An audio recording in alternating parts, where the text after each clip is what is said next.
Maîtrisez votre développement personnel. Secret pour révéler et atteindre votre potentiel. Par Reda Amiti, lu par Eric Fischer. Citation.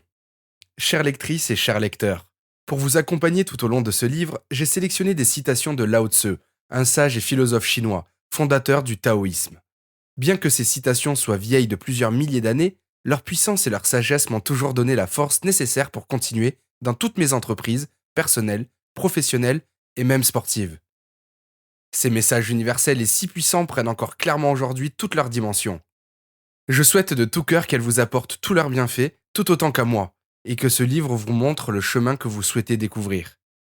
C'est-à-dire, vous, et à l'horizon, votre développement personnel. Bonne lecture à vous.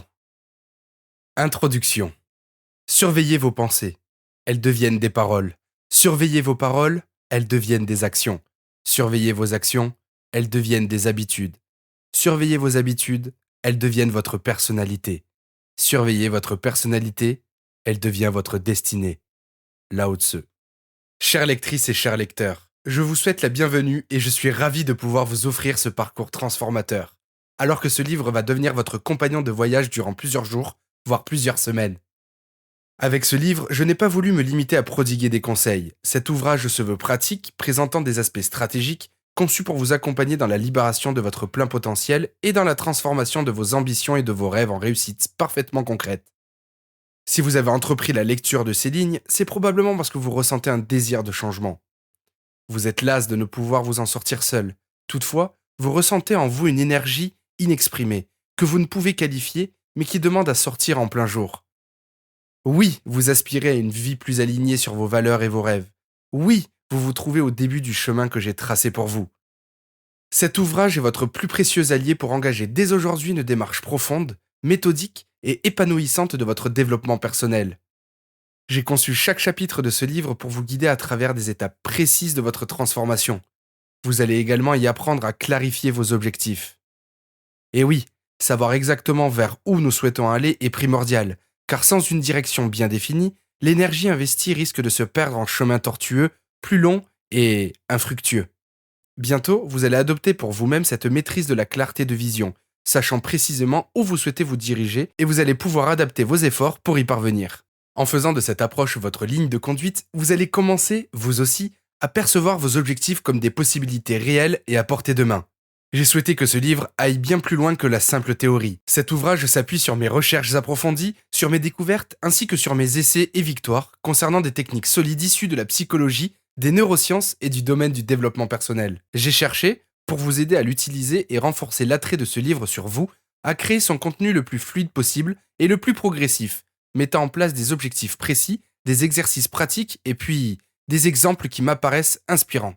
Chaque chapitre va donc marquer un progrès vers votre transformation, et chaque exercice a été testé, à commencer par moi-même, et pensé pour vous aider à faire passer de la réflexion à l'action, de vos aspirations à leur réalisation concrète. Bienvenue donc dans ce parcours que nous allons entreprendre, alors que nos bornes seront chacun des chapitres. Dans votre exploration personnelle, chaque facette de votre être va être considérée, car je pense que le développement personnel doit embrasser l'individu dans sa globalité et de surcroît de manière holistique. Vous allez donc apprendre à cultiver une mentalité de réussite, parce que ce n'est pas seulement une question de talent ou de hasard, mais surtout de résilience, de discipline et de disponibilité au changement. Et oui, des exemples d'auto-sabotage sont bien fréquemment plus présents que nous pouvons le croire. Des sportifs de haut niveau sont des exemples frappants, leur réussite étant largement fondée sur leur capacité à transformer chaque échec en occasion d'apprendre. C'est une composante qui n'est pas très présente dans nos pays. Pour beaucoup d'entre nous, depuis la petite école, un échec, c'est mal, et c'est douloureusement sanctionné par une mauvaise note. Pourtant, il faut bien tomber 2 ou 3 fois avant d'arriver à marcher. Pourtant, il faut bien boire la tasse 1 ou 2 fois avant de savoir nager. Si vous répondez oui, j'en suis extrêmement satisfait. Une figure inspirante que je souhaite citer ici est Miyamoto Musashi, 1584-1645, qui a réussi à atteindre une maîtrise mentale remarquable. Ce célèbre samouraï japonais nous a enseigné que la véritable puissance réside dans la tranquillité et la concentration, même au pire des moments les plus difficiles et devant les plus grands obstacles. Vous avez découvert les temps forts de cet ouvrage dans le sommaire, et je vous invite à poursuivre dès maintenant, prêt à prendre le chemin dans les pas de Miyamoto Musashi et dans ceux de tant d'autres personnes qui ont réussi? Direction, le premier chapitre, grâce auquel nous allons clarifier nos objectifs. Chapitre 1. Clarifier les objectifs. Celui qui en sait beaucoup sur les autres est peut-être instruit, mais celui qui se comprend lui-même est plus intelligent. Lao Tse. Bonjour à vous et bienvenue à nouveau. Peut-être que comme moi, vous avez déjà consulté quelques livres ou quelques sites internet en vous demandant par où commencer. Je pense que c'est arrivé à bien plus de personnes que nous pouvons l'imaginer. Le point de départ, et je vais à partir d'ici utiliser une image, est une randonnée que nous allons faire ensemble dans un double cheminement précis. Celui de prendre du plaisir tout en faisant des progrès. Comme nous ne partons généralement pas sur un long chemin sans connaître notre but, sans trop savoir à quoi nous attendre, et les difficultés que nous pourrions rencontrer au cours de notre progression, je crois que le fait de vouloir mener des recherches et les appliquer, dans le domaine du développement personnel, c'est un peu la même chose. Est-ce un but ? Pour aller d'un point à un autre, par exemple, toute entreprise, quelle qu'elle soit, est avant tout une façon de se surpasser, permettant de considérer chaque progression et chaque écueil comme une application spirituelle d'un besoin de méditation. Ainsi, parcourir des domaines inconnus, prendre le temps d'analyser, d'en peser l'intérêt, d'en comprendre les aboutissements, de se surpasser sur un plan physique, d'améliorer des performances ou simplement maintenir une santé physique et une allure alerte, tout cela fait partie du développement personnel. Comme il y a 1000 manières d'apprendre, il y a 1000 manières de progresser en ce domaine tout personnel. Chacun a son rythme et chacun a son style de parcours. Lent, réfléchi, difficile, dynamique, combattant, studieux, joyeux, enthousiaste, paisible. Je commence donc par vous souhaiter la bienvenue à notre point de rencontre. Cette courte explication de découverte et des tâtonnements que j'ai pu vivre vous montre précisément le but de ce chapitre. Et je vais appliquer à ce livre même les principes que nous allons étudier tout de suite. Mais au fait, nous sommes prêts. Mais quelle est notre destination ? Oui, dans votre vie de lecteur et dans votre quête, quelle est votre destination ? Je veux me développer sur un plan personnel. Très bien, c'est effectivement un bon début. Cependant, il manque quelque chose, un élément important. Effectivement, lorsque j'ai voulu commencer à peaufiner mon développement personnel, je me suis vite rendu compte que devant une quantité incroyable de possibilités, il y en avait forcément quelques-unes avec lesquelles j'allais me sentir bien, et quelques autres qui, rien que sur le papier, ne m'attiraient pas du tout. Mais je crois que celui qui m'a le plus gêné, c'est que j'ai passé du temps à d'abord trouver ce qui ne me convenait pas, avant de trouver ce qui pouvait me convenir. C'est de ce constat tout simple que m'est venue l'idée de rassembler pour vous tout ceci, en quelque chose de digeste et de simple, qui ne va pas vous obliger à aller chercher des informations par ailleurs pour compléter certaines choses, ce qui ne vous empêche pas de le faire bien entendu. En d'autres termes, j'ai cherché à faire un livre efficient. Pourquoi des objectifs clairs sont primordiaux ? Une fois vos premiers diplômes en main, vous avez probablement commencé à tracer votre chemin dans la société. Désormais, vous maîtrisez votre savoir. Que vous soyez cuisinière, pizzaiolo, danseuse à l'opéra, chirurgien ou livreur, vous avez entre les mains un savoir-faire. À une époque de votre vie, vous avez eu l'envie de faire quelque chose de précis, l'envie de vous établir, de trouver du travail, de fonder une famille, de poursuivre des études ou au contraire, de quitter l'école le plus vite possible. Mais derrière ce cheminement, nous pouvons parler d'envie, de désir, de rêve et surtout d'objectifs clairs. Hélas, à part l'objectif d'avoir une bonne note en maths et une autre pas trop mauvaise en géographie, je ne me souviens pas avoir eu des cours d'objectifs. Je pense que ces cours peuvent se trouver dans des circuits impliquant le business et les affaires, le management et l'administration. Mais pas ceux que j'ai suivis. Et vous ? Pour ma part, mon diplôme d'informaticien en main, j'avais réussi un objectif. Et mon objectif avait été clair.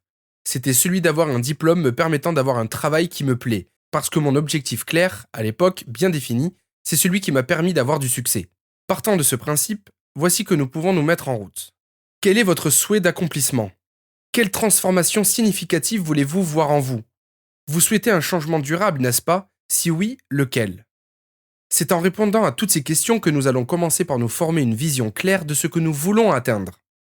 Lorsque j'ai dû changer d'établissement, depuis l'enseignement général, pour aller dans un enseignement spécialisé en informatique, j'ai rapidement pu constater que dans ma section, il y avait beaucoup de personnes de mon âge qui avançaient dans les cours, qui n'avaient toutefois pas véritablement défini leurs aspirations.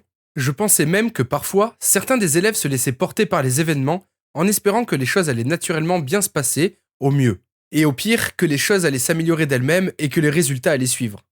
Pourquoi la fixation d'un objectif est primordiale ? Vous pouvez faire des efforts considérables. Si vous ne maintenez pas le cap avec un but qui soit parfaitement bien fixé dès le départ, vous risquez de vous disperser, de perdre du temps avec d'autres choses qui ne sont pas primordiales, et même de perdre de vue l'objectif premier, c'est-à-dire de changer de chemin en cours de route, étiolant petit à petit votre désir de revenir sur le bon chemin.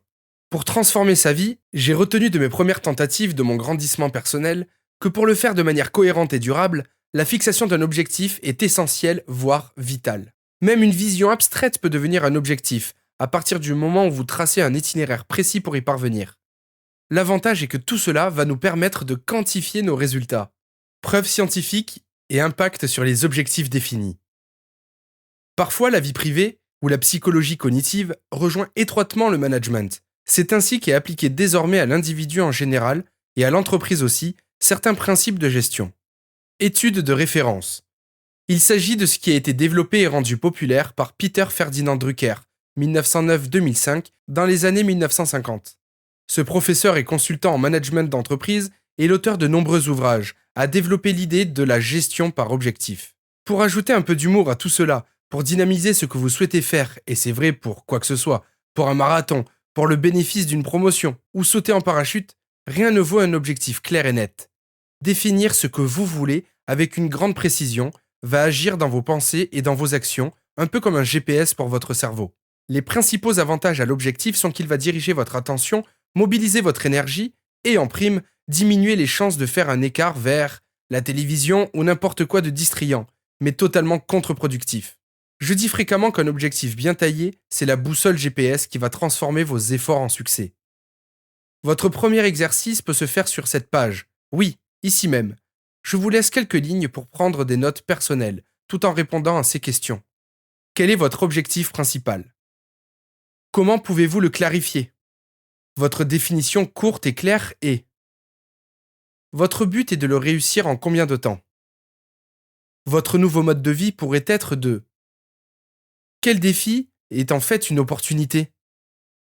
Si je vous parle de but et d'objectif, je vais résumer ici le résultat final de ce qu'a été mon parcours de développement personnel.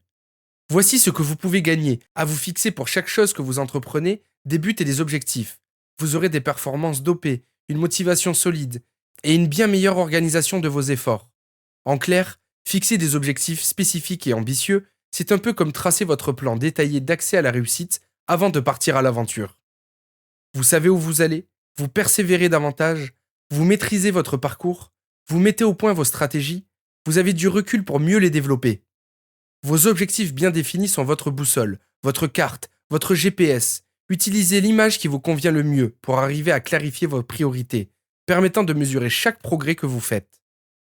Le plus important, c'est que cela vous permet aussi de savourer chaque petite victoire. Résultat, votre confiance en vous est renforcée et votre motivation est dynamisée. Classez vos objectifs par leurs différents types et leur importance. Maintenant que le cadre de ce que sont les objectifs est tracé, nous allons entrer plus profondément dans les détails, car nous allons scinder les objectifs en 3 parties. Il y a tout d'abord vos objectifs que vous allez classer à court terme. Ce sont des petites étapes entre 2 bornes d'un chemin, dont le but doit être atteint dans un délai allant de quelques heures à quelques jours.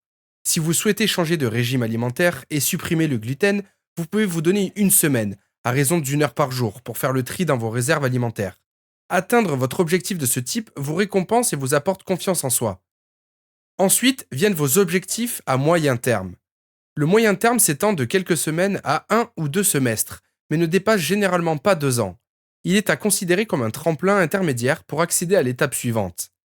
Pour prendre un exemple, pour devenir pilote et avoir votre licence pour voler de nuit comme de jour, ce qui est ambitieux, mais mathématiquement ne peut arriver avant 3 ou 4 ans. Vous devez d'abord arriver à piloter, mais seulement 2 jours, et ensuite seul, ce qui devrait prendre environ 1 an, en fonction de votre emploi du temps. Pour finir, votre dernière étape en matière d'objectifs, c'est à long terme. Votre engagement est puissant et durable. Vous voyez loin, mais vous savez déjà que cela demande une planification rigoureuse. Devenir pilote de ligne, poursuivant ici le précédent exemple, ou pour accomplir une formation qualifiante en expertise comptable, ce qui peut prendre 2 ans en IUT, avant de démarrer votre entreprise, vous devez planifier tout cela. Votre progression, dans votre esprit, est toute tracée et parfaitement logique. Pas de charrue avant les bœufs, ce qui arrive parfois si l'étape numéro 1 de votre plan n'est pas bien claire. Quant au suivi, il apporte satisfaction, et chaque victoire est comme le dessert à la fin du repas. Fixez-vous des objectifs SMART. Le monde est tout petit. Si, vous allez voir. C'est le même Peter Ferdinand Drucker, dont j'ai déjà parlé, qui a jeté les bases de la méthode SMART, et dès 1954. Mais à l'époque, il a défini le concept sans toutefois lui donner de nom. Effectivement, bien que largement utilisée, la méthode n'a reçu de nom que grâce à George T. Doran, 1939-2011, qui lui a offert cet acronyme. S comme spécifique, clair, précis, concis, le doigt directement dessus. M comme mesurable, temps, distance, volume, de quelle façon les progrès se calculent. A comme atteignable, ce que je peux vraiment faire. R comme réaliste, ce que je peux vraiment faire en fonction de mes capacités. T comme défini temporellement, quand je vais le réaliser. Lorsque j'en suis arrivé à ce point de mes lectures, je pensais que tout s'était éclairé d'un coup. Il me suffisait pour chaque objectif de définir le court, le moyen et le long terme, et à chaque fois et dans chaque catégorie, compléter avec ma définition de chaque S, de chaque M, etc. J'étais content, et je me suis vite aperçu que cela fonctionnait bien. J'en ai même fait un jeu pour tout un tas de choses. Mes échelons kung-fu, mes dan au karaté, apprendre à préparer un tiramisu. Dès aujourd'hui, vous pouvez implanter cela pour vous. Pour ma part, à un moment, j'ai même pensé que cela allait me suffire pour atteindre ce que je voulais. Mais la réalité est un peu plus complexe. Clairement, je m'étais trompé. Et c'est ce qui justifie le fait que le livre ne se termine pas ici, mais qu'il y a tout de suite une partie complémentaire qui arrive. Et puis, quelques autres chapitres. SMART et la visualisation, outil de motivation. J'étais, certes, sur la bonne voie, à mettre du SMART partout. Mais il y a un plus qui peut être des plus intéressants. Le fait est que le SMART permet de ranger les idées les plus volatiles ou dispersées dans des cases est un premier point qui clarifie les attentes et qui permet de renforcer son propre engagement. La science a fait de très nombreux progrès, accélérés ces dernières années par les moyens physiques mis à disposition, grâce à des appareils capables de détecter l'activité cérébrale à des niveaux très profonds, jusqu'aux neurones, au point de pouvoir observer leur activité. De nombreuses observations nous ont permis de comprendre que la distance entre une idée ressentie par émotion n'est pas très éloignée d'une idée de raisonnement. Ces deux notions ont pourtant, durant longtemps, été opposées, jusqu'à aller les présenter comme des antagonismes. Cependant, il est désormais parfaitement prouvé que les émotions, ressenties, constituent une part essentielle de n'importe quel processus de raisonnement, réflexion et de prise de décision, acte. Pour ma part, j'ai réfléchi à l'idée suivante, ce qui m'a permis d'ajouter une couche supplémentaire à mes objectifs, leur définition et leur aspect SMART, en me disant que si, en plus de les utiliser, j'ajoutais une vision qui y soit attachée, je devais donc logiquement arriver à rendre tout le processus efficace, ou au moins lui ajouter quelque chose d'intéressant. Ce que je vous propose maintenant, c'est de, en gros, passer quelques minutes à imaginer vos objectifs, alors que vous les avez déjà atteints. Alors que vous êtes déjà arrivé au sommet de la montagne, au bout de votre traversée, ou que vous avez déjà obtenu votre nouveau poste, alors que vous montez déjà dans le cockpit de votre avion de ligne, ou que vous avez réussi votre examen le plus difficile. En procédant ainsi, vous activez des émotions positives que votre cerveau reconnaît comme étant réelles. Vous envoyez un message fort qui n'est même pas «oui, je peux», mais le message à utiliser est celui qui correspond à quelque chose de déjà réussi. Donc, un «oui, j'ai pu». Ou bien dans sa variante «oui, j'ai réussi». Tout cela active des circuits qui dynamisent votre persévérance et votre motivation, agissant sur votre esprit conscient et sur votre subconscient. J'ai appris depuis que de nombreux athlètes de haut niveau pratiquent cela. En fait, je me suis souvenu avoir observé un skieur de descente qui, les yeux fermés, imaginait sa descente, chaque courbe, chaque incurvation ou chaque bosse. Il ne l'imaginait pas, il la vivait totalement. Sur place et les yeux fermés, en tournant son corps, en visualisant un virage, puis se voyant en pleine réussite et passant l'étendard de l'arrivée à toute vitesse et gagnant. C'est tellement formateur. Je crois que je me souviendrai de l'image de ce skieur toute ma vie. Pour vous, cela peut être pareil, en vous mettant mentalement dans la position d'avoir déjà réussi en visualisant. Exercice pratique, écrivez vos objectifs SMART. Ah, une dernière chose. Avant de conclure ce chapitre, imaginer c'est bien, visualiser c'est bien aussi. Toutefois, cela demande des efforts de concentration au début, mais tout peut se mettre en place rapidement. Mais pour encore mieux améliorer les choses, il faut écrire vos objectifs comme nous l'avons vu plus haut, assortis de leur aspect SMART. La main et le geste de l'écriture renforcent la volonté et permettent au cerveau d'ajouter le geste à la pensée et à la parole, et la visualisation permet d'apporter des images. Des études scientifiques le prouvent, le coefficient de chance peut allègrement être multiplié en pratiquant la pensée, l'écriture, la lecture à voix haute, la visualisation, et ceci pour chaque objectif. Pour ma part, j'ai toujours utilisé un cahier pour faire cela, en prenant soin de consacrer une double page à ce qui est strictement personnel et une autre double page pour tout ce qui concerne le domaine professionnel. Très important, vous inscrivez la date